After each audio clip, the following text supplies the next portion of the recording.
అంటే ఒక పర్యావరణాన్ని కాపాడడం కోసం విద్యార్థుల్లో స్ఫూర్తి నింపిన వ్యక్తి కేశవయ్య నాయుడు.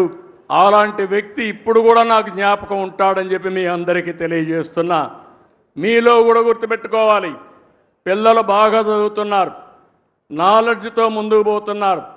భవిష్యత్ అంటే ఒక చదివే కాదు, నాలెడ్జే కాదు, మనం అన్ని రంగాల్లో అభివృద్ధి కావాల్సిన అవసరం ఉంది. ఈరోజు ప్లాస్టిక్ ఉంది, చాలా ప్రమాదకరం. నిన్నే మా కృష్ణయ్య గారు ఒక ఆర్టికల్ రాశాడు, చూశాను.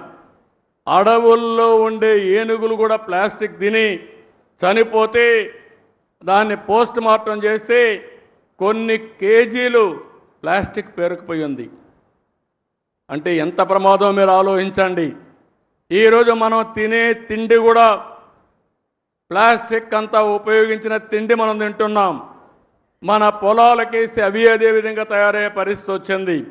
మన పశువులు కూడా ఈ ప్లాస్టిక్ ఇవన్నీ తిని ఆ పాలు మనం తాగుతున్నామంటే ఎంత వాతావరణాన్ని కాలుష్యం చేస్తున్నామో మనం గుర్తుపెట్టుకోవాల్సిన అవసరం ఉంది.